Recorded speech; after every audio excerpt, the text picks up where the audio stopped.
আসসালামু আলাইকুম সবাই কেমন আছেন? আলহামদুলিল্লাহ আপনাদের দোয়া এবং কি আল্লাহর অশেষ রহমতে আমরাও ভালো আছি। আজকে হচ্ছে গিয়ে একদম বিকেল চলে আসলাম শ্বশুরবাড়িতে আম পাড়ার জন্য। আর এই তো এটা হচ্ছে আমার শাশুড়ির লাগানো গাছ, আর এই গাছটাতে এই বছর প্রথম আম ধরেছে। তো ওখান থেকে আম ছিঁড়ে আমরা হচ্ছে গিয়ে এই তো ছাদ বাগানটা দেখতে আসছি। যদিও আমার শ্বশুর শাশুড়ি বেছে নাই, তারপরও হচ্ছে গিয়ে আমার শাশুড়ির হাতে লাগানো গাছ থেকে আম ছিঁড়ছি। তো সবাই আমার শ্বশুর শাশুড়ির জন্য দোয়া করবেন, আল্লাহ যেন ওনাদেরকে বেহেশত নসিব করে, সেই কামনাই করছি। তো ছাদ বাগানে হচ্ছে গিয়ে অনেক সুন্দর গাছ লাগানো হয়েছে, আম গাছ। ছাদ বাগানে যে এত সুন্দরভাবে গাছ হয় আর সেই গাছ থেকে যে এত সুন্দর ফল হয় সেটা আমার জানা ছিল না। গ্রামের মধ্যে সবাই বাড়ির আশেপাশে মাটিতে গাছ লাগায়, পুকুর পড়ে, তারপরে এদিকে সেদিকে গাছ লাগায়, আর ছাদের মধ্যে একদম কম গাছ লাগানো হয়। আর এই যে দেখেন গ্রামের মধ্যে হচ্ছে গিয়ে একটা ছাদে এত সুন্দর ফল ধরেছে, প্রত্যেকটা আম গাছে আম ধরেছে। আর আমগুলো ক্যামেরাতে ছোট দেখাচ্ছে, বাস্তবে আমগুলো অনেক বেশি বড়। আর এই যে সূর্যের অপোজিটে ক্যামেরাটা ধরাতে একদম অন্ধকার হয়ে গেছে। আর এই আম গাছগুলো হচ্ছে গিয়ে বিভিন্ন রকমের আম আছে গাছগুলোতে। তো আমগুলা দেখে এত সুন্দর লাগে, তো এগুলাকে কতক্ষণ আমি ধরিয়েছিলাম হাত দিয়ে, খুব ভালো লাগলো। তো আমি হচ্ছে গিয়ে আমার শ্বশুর বাড়িটা আপনাদেরকে এক ঝলক দেখিয়ে দিচ্ছি ছাদের উপর থেকে। এই যে দেখেন সবাই ধানের কাজ করতেছে।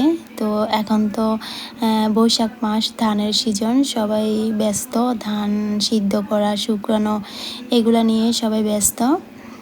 তো এই যে এটা হচ্ছে গিয়ে আমার শ্বশুর বাড়ি। তো আমার শ্বশুর বাড়িতে হচ্ছে কি এখন আর আমরা থাকি না, আমরা যেহেতু শহরেই থাকি, তো বাড়িতে হচ্ছে গিয়ে অন্য আরেকজনকে দিয়ে রেখেছি থাকার জন্য।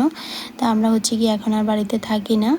তো এই মুহূর্তে যারা আমার ভিডিওটি দেখা শুরু করেছেন, প্লিজ একটা লাইক দিয়ে ভিডিওটি দেখা শুরু করবেন। সেই সাথে যারা নতুন এসেছেন আমার চ্যানেলে, প্লিজ চ্যানেলটাকে সাবস্ক্রাইব করে দিবেন। আর যারা অলরেডি সাবস্ক্রাইব করেছেন তাদেরকে অসংখ্য ধন্যবাদ। আর এটা হচ্ছে সবেদা গাছ, আর এই সবেদা গাছগুলোতে হচ্ছে গিয়ে অনেক বড় সবেদা ধরে।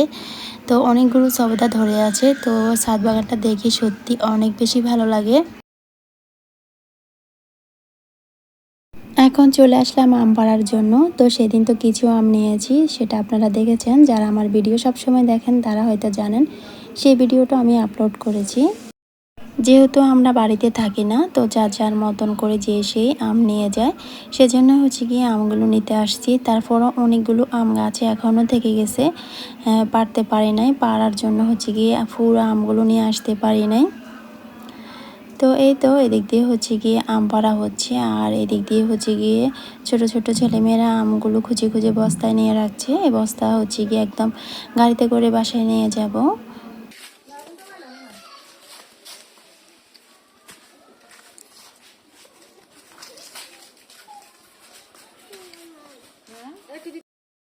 এদিকে আমরা 2টা পাকা আম পেয়েছি। তো আমগুলো দেখতে অনেক বেশি সুন্দর, খেতেও অনেক বেশি মজা। তো আমরা হচ্ছে কি যা মিলে একটু ভিডিও করে নিচ্ছি আমগুলো দেখে অনেক বেশি সুন্দর লাগে। তো এদিক দিয়ে হচ্ছে গিয়ে এখন অন্য আরেকটা গাছে ওঠা হয়েছে, ওই গাছ থেকে আম পাড়বে। তো আম হচ্ছে গিয়ে অনেকটাই শেষ হয়ে গিয়েছে, যেহেতু মানুষ নিয়ে যায়, এদিকে সেদিকের মানুষ এসে আমগুলো নিয়ে যায়। তো সেক্ষেত্রে হচ্ছে গিয়ে অনেকটাই আম কমে গেছে। তো এই যে এই গাছে এখন অনেকগুলো আম আছে।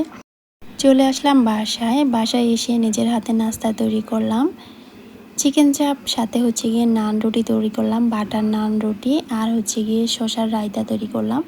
তো সব মিলিয়ে নাস্তাটা অনেক বেশি মজা হয়েছিল। তো আমার ভিডিওটা এই পর্যন্তই, দেখা হবে নেক্সট কোনো ব্লগে। সবাই ভালো থাকবেন, আল্লাহ হাফিজ, আসসালামু আলাইকুম।